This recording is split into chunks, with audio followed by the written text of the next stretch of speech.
Thank you. Wow. Thank you, Philadelphia.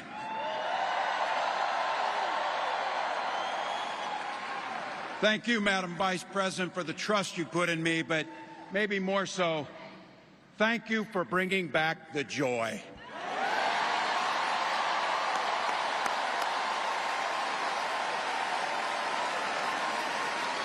I'm thrilled to be on this journey with you and Doug, this incredible journey. And Pennsylvania, I know you know this, but my God, what a treasure you have in Josh Shapiro.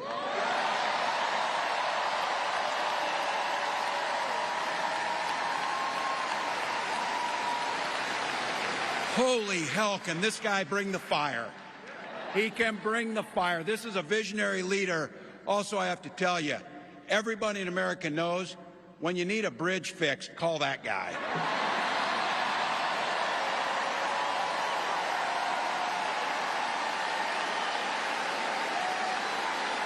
And I think sometimes we forget, and you see people a little one-dimensional, but seeing a guy who cares so deeply about his family, a man with compassion, vision, and I'll have to tell you this, I know this from experience, there is no one you would rather go to a Springsteen concert in Jersey with than him, than that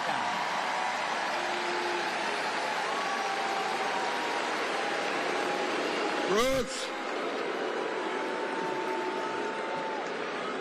And I can't wait for all of you and America to get to know my incredible wife, Gwen, a 29-year public school educator.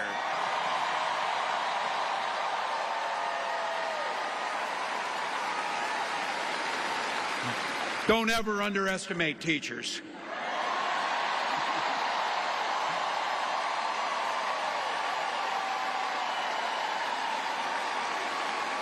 And our two beautiful kids, Hope and Gus. I couldn't be prouder to be on this ticket and to help Vice President Harris become what we all know is very, very good for us to think about, next President of the United States of America.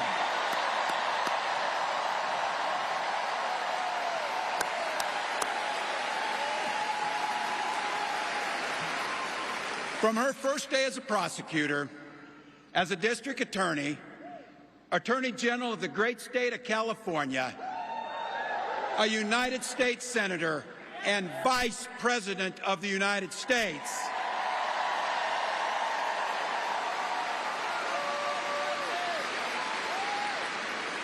Vice President Harris has fought on the side of the American people.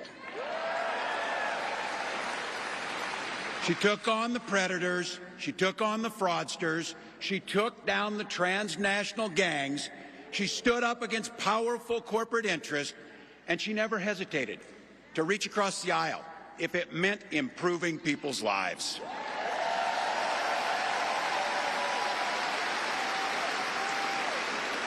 And I want all of you to hold this, and don't ever underestimate the power of this. She does it all with a sense of joy.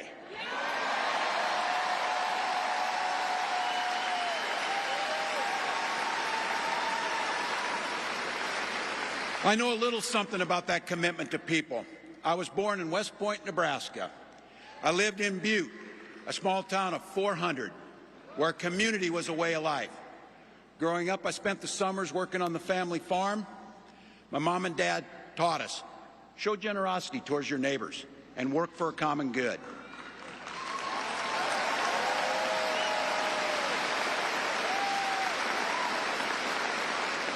My dad served in the Army during the Korean War. And with his encouragement, at 17, I joined the Army National Guard.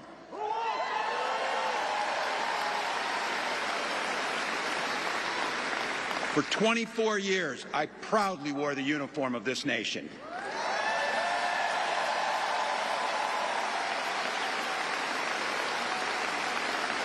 The National Guard gave me purpose.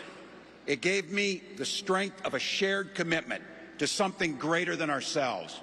And just as it did for my dad and millions of others, the GI Bill gave me a shot at a college education.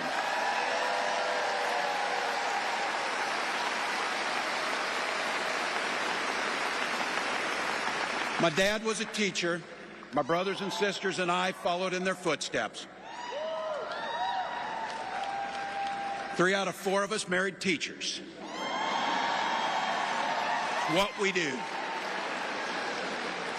For nearly 20 years, I had the privilege of teaching high school social studies and coaching football.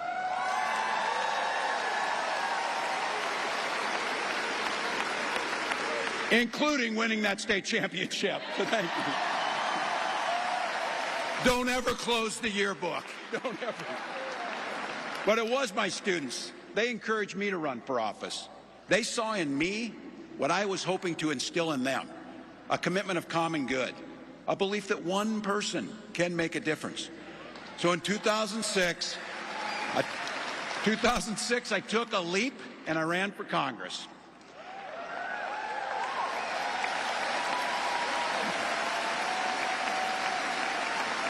And because high school teachers are super optimistic, I was running in a district that had 1 Democrat since 1892. Well, my neighbors graced me with an opportunity to represent them in the United States House of Representatives.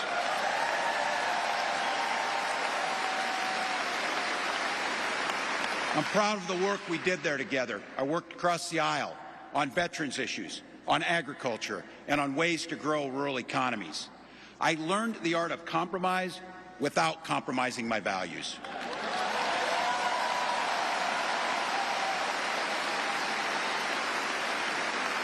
And now, as governor of the great state of Minnesota, I bring those experiences to bear in tackling the challenges that are facing our great state.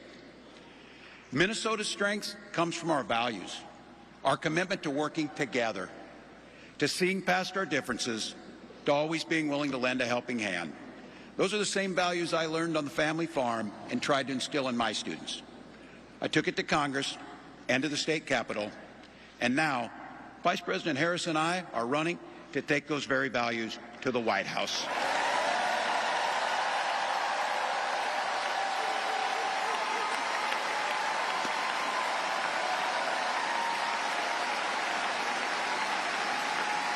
Now, Donald Trump sees the world a little differently than us. First of all, he doesn't know the first thing about service.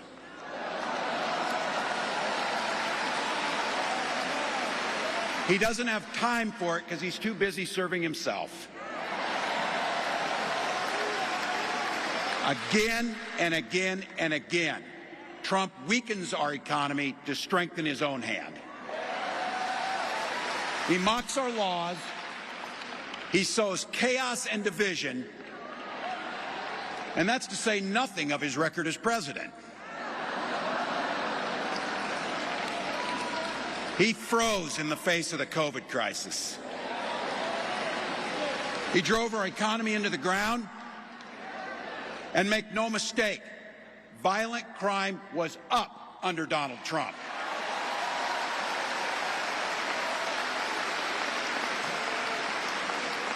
That's not even counting the crimes he committed.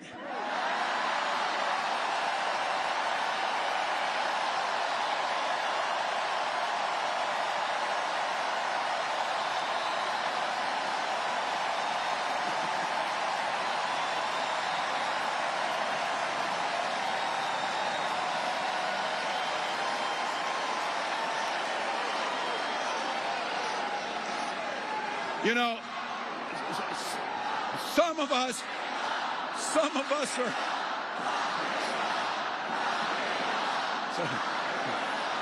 some of us in here are old enough to remember. I see you down there. I see those old white guys. Some of us are old enough to remember when it was Republicans who were talking about freedom. It turns out now what they meant was the government should be free to invade your doctor's office. In Minnesota, we respect our neighbors and their personal choices that they make.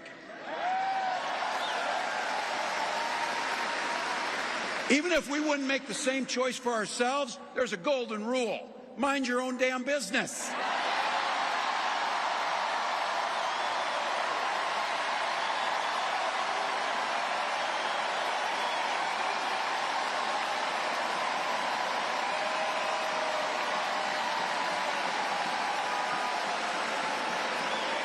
These guys are after my heart chanting, mind your own damn business. That feels good, so thank you. Look, that includes IVF, and this gets personal for me and my family. When my wife and I decided to have children, we spent years going through infertility treatments. And I remember praying every night for a call for good news. The pit in my stomach when the phone rang, and the agony when we heard that the treatments hadn't worked. So it wasn't by chance that when we welcomed our daughter into the world, we named her Hope.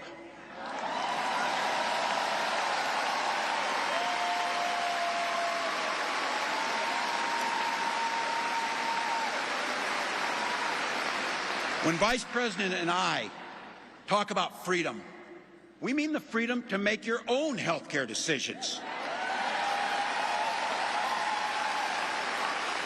And for our children to be free to go to school without worrying they'll be shot dead in their classrooms.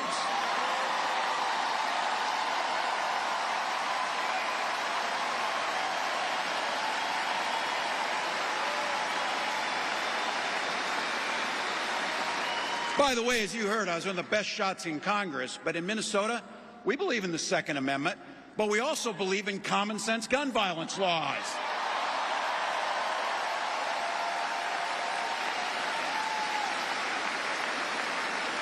Vice President Harris' idea of freedom is a ticket for education to be that ticket to the middle class, not crippling debt. Air that's clean, water that's pure, communities that are safe.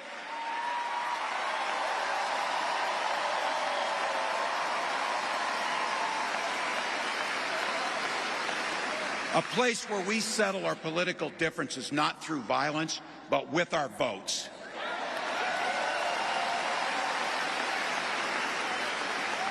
And that's what this election's about. What direction will this country go in?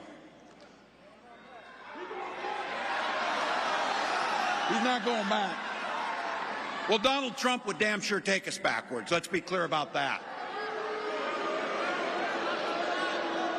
And don't believe him when he plays dumb. He knows exactly what Project 2025 will do to restrict our freedoms.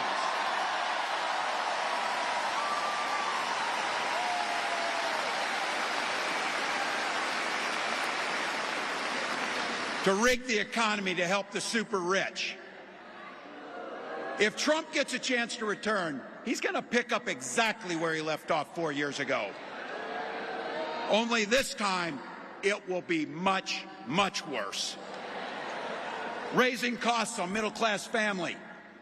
He will repeal the Affordable Care Act, no doubt about it. He'll gut Social Security and Medicare.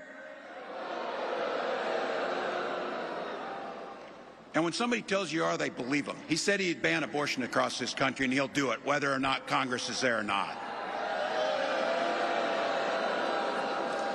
Donald Trump's not fighting for you or your family. He never sat at that kitchen table like the one I grew up at, wondering how we were going to pay the bills. He sat at his country club up in Mar-a-Lago, wondering how he can cut taxes for his rich friends. And I got to tell you, his running mate shares his dangerous and backward agenda for this country.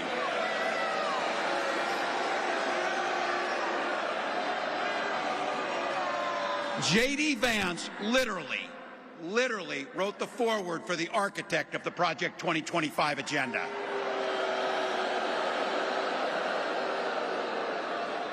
Like all regular people I grew up with in the heartland, J.D. studied at Yale, had his career funded by Silicon Valley billionaires, and then wrote a bestseller trashing that community. Come on! That's not what middle America is. And I got to tell you, I can't wait to debate the guy.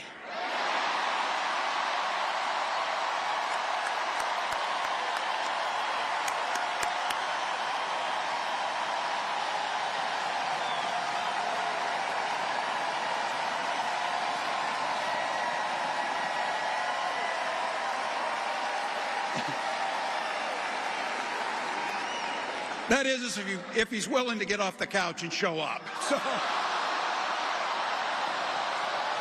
see what I did there?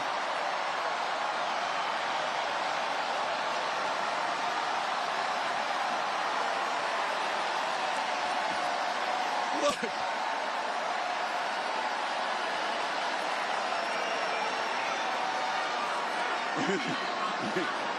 I got to tell you, pointing out just an observation of mine that I made. I just have to say it. You know it, you feel it. These guys are creepy, and yes, just weird as hell. That's what you see. That's what you see.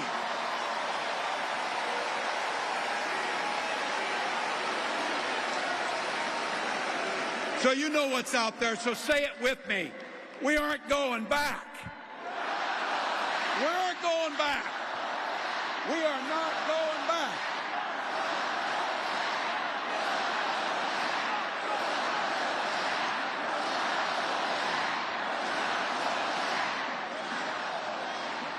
So we got 91 days. My God, that's easy. We'll sleep when we're dead.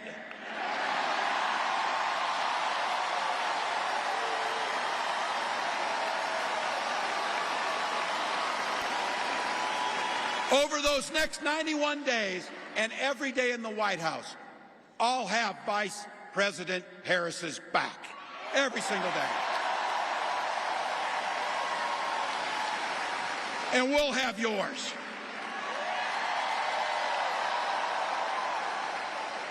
You know how this works. We can't do it alone. We need you, each and every one of you.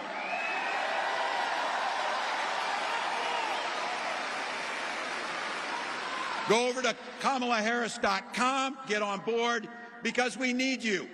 Freedom to make our own choices. This leader, this compassionate, careful, joyous leader believes in each and every one of you.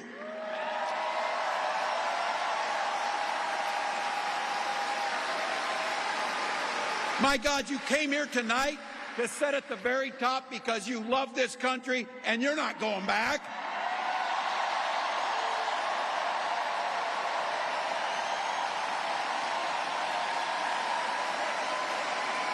She believes in the opportunity for every single person to join the middle class. She believes in the promise of America. We just got to fight. We just got to fight. Because as soon-to-be President Harris says, when we fight, we win.